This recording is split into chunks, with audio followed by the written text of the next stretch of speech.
I am going to show you a final product of a digital breakout with the theme of Escape the 80s. You can see that we have max headroom here.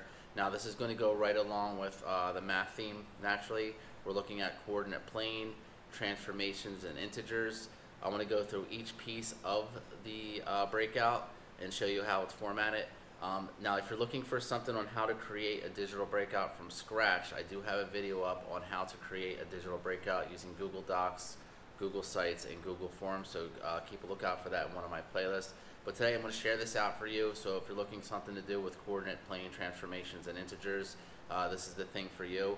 I'll go through each piece, and if you leave a comment in the comment section below, I will give you the answers to each of those 6 different types of locks. I'll also provide a link to the actual site that you can use. You can copy it, and then I think maybe from there that you can manipulate it any way you want.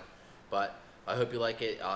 The kids go nuts over it. They really like it. They get very competitive. So enjoy. Make sure you subscribe, leave a comment, and all that good stuff. I greatly appreciate it. All right, here we go. This is my Escape the 80s digital breakout. I've used this for the past couple years. The kids really enjoy it. So you can see this is the skeleton, basically the framework of what I'm doing here. Like I said, I do have how to make a digital breakout in another video that you may want to check out. I have my Google form here, which is rather lengthy. There is a way to have just a link here, but here's all the locks that are there. Here's my description, and I'll go over what these pictures mean in a minute. So what I want to do is go up to the preview, which is right here. All right, so this is what the kids would see when it's pushed out to them. So it's Escape the 80s. This was all done with just clip art, Google Images, and things like that that were free. This is where the kids could easily enter their answers. All right, they got to have their name there. It's required. I did talk about how to set up your locks and all that stuff in another video. So we'll go through each of these. You actually could, they have the option of clicking this tab here, right? This tab right here, which will open it into another tab if they feel that is a little bit easier for them to navigate. All right, so let's go through. So here's our description. It says, you've been transported back to the 80s. Although it was a radical time, you need to escape in order to get to your next class or lunch. These rules are simple. You will see a series of pictures below. As you click on each picture, they will lead you to a different math problem. You will need to solve each math problem in order to travel back to the current year. Use the Google form at the top of this page in order to move forward. You'll see that there are a variety of different locks. Some may contain letters, where others may contain numbers. You will have to use logic in order to see which answer goes with each lock. Party on dudes and dudettes. All right, so each of these pictures aren't just pictures. They're actually hyperlinks to the Google Doc that they can answer. So let's see if we go to this one here with the Back to the Future one. All right, this opens up here. It says Marty McFly and Doc Brown have maybe the most infamous time travelers of all time. Unfortunately, Marty has lost his sports almanac and needs you to help him retrieve it. He says he will give you the 5-digit lock code if you can help him. We know that it was left somewhere in Hill Valley. Retrace Marty's steps in order to find out where it is. So what they're going to do is they're going to plot these points, right? So we have -3, -6. So you could give them, I have whiteboards that have coordinate planes on it. You could give them paper, scrap paper, all those types of things. If you want, you could even print these out as an accommodation or modification for kids. But some of these things that they're easy to go along with. And if you've done an escape room before, you want to give the least amount of clues as possible to make it, really put it on them.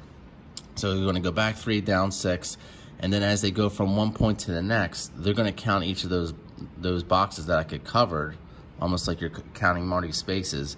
That will give you the clue to unlock the box. So then if you go up here, this is the 5-digit lock, right? And all those are at the top of each of these Google Docs too. You can see right here, so the kids know what they're trying to open.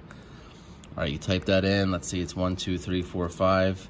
You go to click outside of it, and here you go. It gives you an error code, all right, which you customize when you're creating this. All right, so let's look at another one. So you can close that out. The kids could have it open. Because they have open multiple tabs. All right, let's go to one over here. Let's look at the Indiana Jones one. All right, so the Indiana Jones one, once again, it tells you right here is a 3-digit lock. It says, you call him Dr. Jones, Lady Indiana Jones may be one of the greatest adventure movies of all time. I must have seen it 1,000 times as a kid, blah, blah, blah, blah, blah, talking about short round and all that.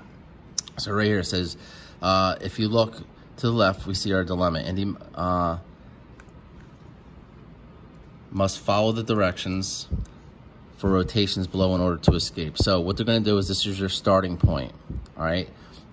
They could go clockwise a quarter of a turn, so they need to know the difference between clockwise and counterclockwise, which goes right along with your rotations standards, all right? So what they end up doing is, where they land for the last one for 6, that's gonna be their code, all right? So then they would plug that in. Let's say we go back, we look for a 3-digit code, all right? So we put that in. I know that the answer should be this. All right, and then if they click outside, if they have that line disappears and there's no error code, it was correct. So that one, that block is broken.